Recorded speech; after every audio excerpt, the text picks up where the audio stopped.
Herzlich willkommen zum Podcast-Special der Medientage München 2020. Mein Name ist Martin Liss. Ich bin Mitinhaber und Geschäftsführer von Podcast 360. Wir forschen und produzieren und beraten zum Thema Audio on Demand oder Podcast. 2020 ist das Jahr des Podcasts endlich mal wieder nach 2019, 2018 und wahrscheinlich auch schon 2017. Aber die Nutzung von Podcasts ist tatsächlich rasant gestiegen. 5,5 Millionen Podcast-Hörer mehr alleine in Deutschland in diesem Jahr im Vergleich zum letzten.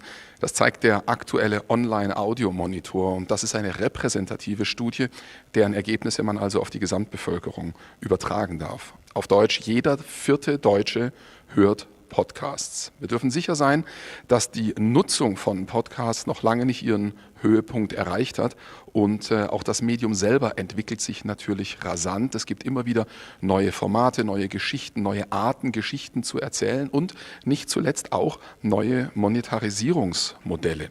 Aus diesem Grund widmen die Medientage München dem Podcast ein Special mit namhaften Experten und in den nächsten 2 Stunden dürfen wir wirklich die Creme de la Creme der deutschen, aber auch der internationalen Podcast-Szene hier begrüßen. Ein wirklich hochkarätiges Feld aus dem In- und Ausland. Unter anderem haben wir den Podcast-Chef der New York Times zu Gast, Sam Dolnick, der einer der Köpfe hinter dem wegweisenden Daily News Podcast The Daily ist. Wir sprechen mit Podcast-Spezialisten von Spotify und von Zebra Audio. Wir sprechen mit Podcastern aus Kabul und mit Podcastern über vietnamesische Menschen in Deutschland.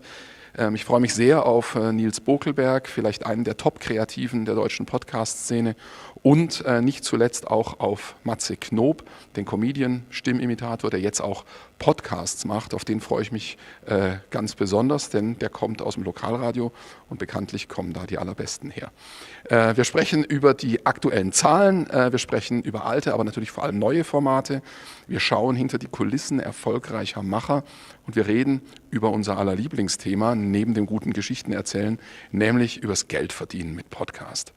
Podcasts haben so richtig Wind unter den Flügeln. Laut NPR und Edison Research ist die Nutzung von gesprochenem Wort in den USA allein in den letzten 6 Jahren um 30% gestiegen. In Amerika hört jeder zweite Mensch Podcasts. Genauer, es sind 55%. In Deutschland sind es 24% aller Online-Audio-Nutzer, also 12 Millionen Menschen. Wenn man sich anschaut, welche Steigerung das ist, dann sind das 45% allein in einem Jahr, sagt der Online-Audio-Monitor. Bei den regelmäßigen, da sind es sogar noch mehr Nutzer, nämlich über die Hälfte, über 50%. Spannende Fragen bei dieser Entwicklung, neben der Tatsache, dass man sich wirklich kopfschüttelnd daneben stellt und sich wundert, dass ein neues Medium entsteht und eben nicht nur ein Trend ist. Naja, der Tag hat nur 24 Stunden, wann soll das eigentlich alles gehört werden oder genutzt und was wird stattdessen weniger genutzt vielleicht? Wie entwickeln sich diese Formate? Für viele ist heute noch Podcast vor allem Mikrofon auf und los geht's, aber wenn man genauer hinschaut, stellt sich auch die Frage, lohnt es sich in fiktionale Inhalte, in neue Formen zu investieren? Werden wir nachher drüber sprechen. Und wenn die Hörer da sind, wann folgt dann das Geld? Es sind im letzten Jahr spannende Player in den Markt gekommen, auch große Namen. FIO ist reingekommen, ULab als Vermarkter zum Beispiel.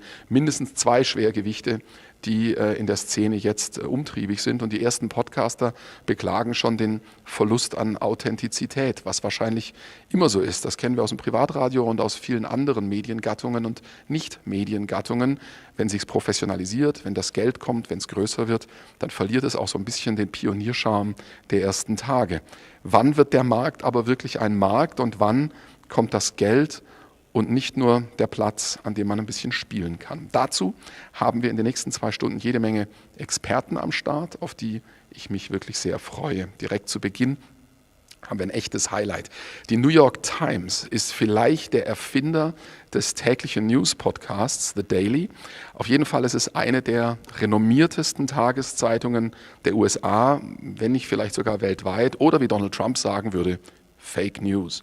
Was das ehrwürdige Blatt aber in den letzten Jahren sensationell hingekriegt hat, ist der Wechsel vom Newspaper, also Papier, die Älteren erinnern sich, bedruckt und so weiter, hin zu einem multimedialen, um nicht zu sagen digitalen Informationsmedium. Zeitung ist auch für die New York Times oder gerade für die New York Times nur noch ein Ausspielkanal und Podcast ist eben ein anderer. Wer hätte das noch vor wenigen Jahren bei so einem Haus für möglich gehalten? Sam Dolnick ist einer der verantwortlichen Redakteure der New York Times. Er ist einer der Köpfe hinter The Daily und der hat den Wandel bei denen im Haus auch maßgeblich mitgestaltet. Ich freue mich sehr, dass wir die Gelegenheit haben, mit ihm zu sprechen. Sam, very welcome to Medientage Munich. Great to have you. The New York Times is one of the leading newspapers in the world, but what role do podcasts have for the New York Times today?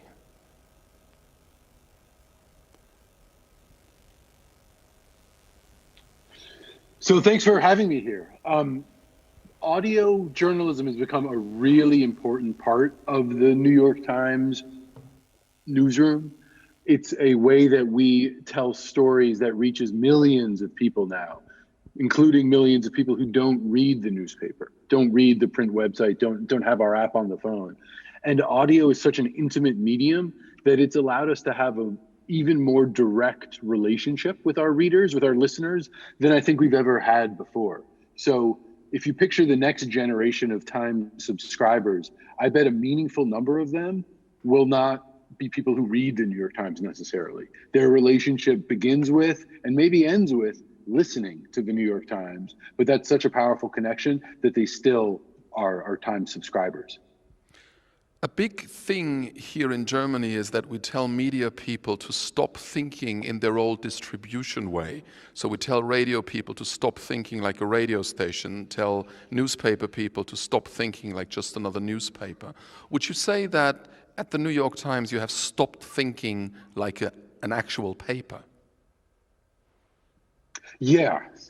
That, the work of the past 5, 6, 7 years has been to shift from a print first mentality to a digital first one. And that encompasses audio and the website and newsletters. We now publish across so many different surfaces and platforms.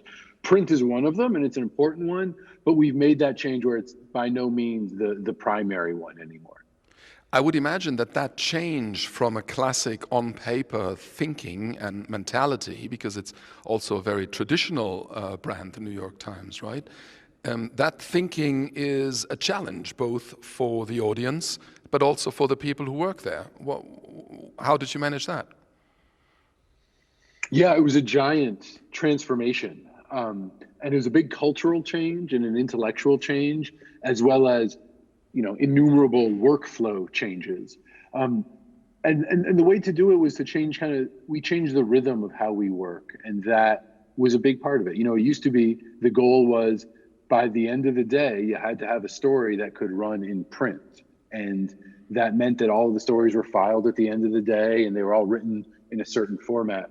We had to kind of learn new skills, learn a new language, that you have to publish a story when it's ready, sometimes in the morning, sometimes in the day, sometimes throughout the day, so that it can be presented digitally, because that's when people want to know the information. That's when they want to connect with you. But the transformation was a cultural one. It was a long kind of winning of the hearts and minds of our own staff, and kind of slowly allowing people to realize that in digital, you could have a way bigger readership than we ever had in print before. And you could tell stories in way more compelling ways. And so that, I think what finally clicked, got us over that final hurdle, is when everybody in the room realized this isn't just something that, the bosses are making us do. This is actually a better, more powerful way to do our jobs. And then everybody was on board.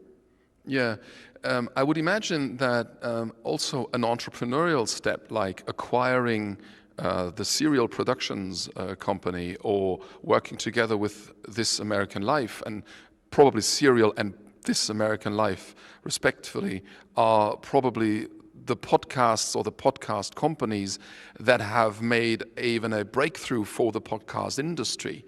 I would imagine that acquiring them and working with them probably was another click or another turning point where both people internally and externally have understood, okay, this is the way we're going now. Would you say that this was a landmark step to work with podcast giants like these? Yes, absolutely. It's a really big deal for us. But I think our ambitions in audio really began 4 years ago when we launched The Daily, which is our morning news podcast that has become a giant hit here and around the world, really. And for us, that really proved that audio journalism is quite powerful. It's quite excellent as journalism, and it's quite a powerful way to connect with people. And so our excitement and ambition around that had made us think, what else can we be doing now in audio? How can we build on this momentum? We're producing a lot more podcasts ourselves, but it also gave us an opportunity to kind of look across the horizon and see who else is out there that we could join forces with and really, really make a big bet. And Serial and This American Life were the brands we most admired and where it made the most sense. Thank you for mentioning The Daily. It was a thing I wanted to mention in a minute anyway. I think The Daily is a blueprint, or probably even a format many journalists, at least in Europe that I know, they look up to, and they say this is a status and a way of professionalism that we admire and that we aspire to. In your professional experience and opinion, why is it that podcasts are so suitable for journalistic content? Yeah, it's fascinating. It's been kind of a revelation. Our newsroom has fallen in love with audio, and every reporter in the room wants their own podcasts now. And there's something about, reporters, ask any reporter after deadline at the bar, so tell me about that story today. And they'll tell you the best bit. And it often doesn't go into the print story because print conventions don't allow for that. It's often those juicy details aren't quite germane to the print detail. In audio, you can include all of that. You can include how you found that story or what surprised you about that story or the interview that really stopped you dead in your tracks. There's a way of humanity to it, an intimacy that I think just lends itself to storytellers, and our best reporters are very gifted storytellers. So I think that intimacy just kind of has been a really nice match for us, audio and reporters. And I think that we've the language that the Daily producers have invented, and we can talk more about it, has been really appealing to readers, listeners, and made them want to consume the news in a way that sometimes print formats don't seem quite as enticing. Yeah, I would say that in America, maybe the gap between public radio and commercial radio is even bigger than in most markets in Germany. But when it comes to journalistic audio formats, public radio is all that people can look to in America, I would argue, or most of them anyway. How much do you compare what you do as podcasts to radio? Because we haven't mentioned the format radio, which many people associate with podcast in the first place. But maybe radio and podcasts are more like brothers and sisters, but not necessarily very close, are they? There's meaningful differences between them. I think radio is often designed to be on in the background. And so you're kind of half listening, and the radio broadcast format does a good job of catching you up every 10 minutes. Here's a reminder of what we're talking about. If we just joined you, here's who this person is. Podcasts are much more lean forward. You're much more engrossed and engaged and consumed by them. And that kind of storytelling means that you don't have to do quite as much catch me up work. You can a little bit more take some risks with storytelling, whether it's more suspense or more narrative arc. There's a way that you can that lean in quality that I think podcasts have given us a real freedom to experiment with storytelling. As a journalist and as a podcaster, what are the most important ingredients to a good journalistic podcast for you? Yeah. For us, for the kind of podcasting that we're most interested in, there's a certain rigor and polish and ambition to it, just because I think there's a tendency often in podcasts to treat them pretty without necessarily all of the ambition you might bring to another project. There are plenty of good popular podcasts, great podcasts, ones I listen to every day, that are more or less two people talking. Our podcasts, the ones that we're spending the most time on, are much more produced than that. A lot more goes into that, and they have the same qualities as the best journalism. So that's rigorous editing, and it's narrative ambition, and it's rock solid reporting, and it's stylish presentation. All of that kind of matters and goes into our podcasting. So there's a certain, we don't think of podcast as a lesser form of journalism in any way. We think of it absolutely on par with all of our big, most ambitious journalism. And once you get there, I think the ingredients are a really appealing host, somebody you want to spend time with every day. As we say, it's much more intimate than some of the other mediums. And so if you don't like the person in your ears, you're not going to stick around. And then on top of that, we want there to be a real point. We're interested in you learning something every day. Here's what we have to tell you, and we want to figure out the clearest way to broadcast it. From an operational point of view, I mean, you're the New York Times. You have a reputation to lose, if you will. How do you internally make sure that the podcasts aspire to your, I would assume, rather high standards? Is there a certain level of hierarchy that says yes or no? Is there a team of quality controllers, or how exactly do you make sure that everything that goes out is worth New York Times quality stamp? Yeah, we have a very talented and rigorous and incredibly hardworking audio team at the Times. It started very small with just one brilliant editor, Lisa Tobin, the head of our audio department.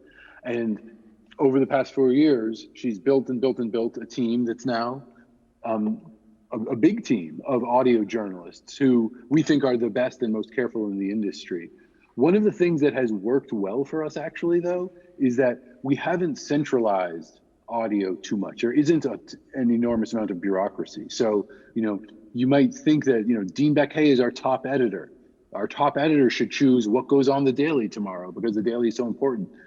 Dean, one of his great, I think, insights was that he doesn't know what's best to go on the Daily tomorrow. He's an expert in a lot of things, but not in audio journalism necessarily. So instead, he trusts that the right people can choose what goes on the Daily tomorrow. So we've really empowered that audio team to decide what is a good audio story, what is a good newspaper story. Do you want to make that bridge or not? And we trust them. And they've got, there's rigorous levels of editing all through the night. The thing publishes at 6 a.m. and people are working all through the night to make sure it gleams. But we really trust our audio journalists. As a daily journalistic product like the Daily, you basically have two topics in the last, I'd say, months that rule everything, right? Which is the coronavirus and the presidential elections. How do you find a new angle every day? How does that come about? Or are you sometimes tired or fed up or have enough and look for something else? Yeah, I mean, this has been the newsiest news cycle of any of our lifetimes. I mean, just extraordinary, historic happenings every single day. So it's not hard at all to find things to write about. You're right, for sure. Those two stories have dominated immensely. But we've got this vast newsroom with hundreds and hundreds of experts. And so we're calling them on the phone constantly, asking them what they're doing, what they're thinking about, what they're writing, and stories just emerge. The real trick of it is, our daily editors have a relationship with our listeners and an almost uncanny sense of what kind of story we should be telling tomorrow. What do people want to hear? And so, I think of Donald McNeil, who is our infectious disease expert reporter, who has emerged as one of the real experts on the pandemic. The Daily team has been using him as this kind of almost omniscient narrator. Every month or so, every 6 weeks, he comes back on the Daily to give a state of the virus. Here's where things stand. And the Daily team has this kind of ability to say, when is it time for another Donald story? maybe not this week, maybe not this week. Next week, I think people need to know. And so it's that question, like, what do people need to know tomorrow? What do they want to hear? And sometimes it's a surprise, often, but that's like what the question that really drives us. As a journalist that you are at the core, you're always also an observer of society and of the things that go on and of the DNA of a people or of several peoples, if you will. Now, and as an American, we can't let you go without commenting on what's going to happen in a few days with the election just around the corner. So we've learned last time that we've probably all lived in a bit of a bubble, so nobody really wants to say. But in your assessment as an observer of the American society and of American politics and as someone who works on such a prestigious project like The Daily every day, what do you think is the most likely scenario that will happen next week? Yeah, I don't make predictions. I think if anything, 2016 humbled all of us. But we've been paying really, really close attention this year, this cycle, to why people believe what they believe and where that comes from. And it's not simple. It's not simple, and it's not necessarily the stories that journalists think matter most that do. So we've been, out in the country talking to real voters as much as we've ever done before. We have people who've been, living in states across the country talking to them. There's an enormous appetite for really giant change, bigger changes than I've ever seen before. The protests this summer around police brutality were extraordinary and unlike anything that we've ever witnessed. And I think that just showed this like simmering, boiling appetite for change. The early voting that we're seeing across the country, is another testament that people want to be engaged in this moment more than I can ever remember. They care about this. The stakes feel really, really high.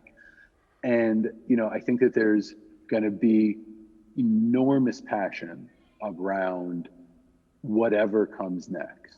I don't think we're at the end of something quite. It feels like we're at the beginning of something. And whichever way the election goes, I don't see those passions abating.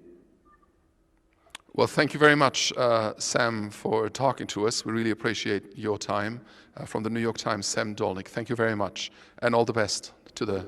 It was fun being here. Thank you very much, Martin. Take care. Thank you. Bye. Thank you. Take care. Bye-bye.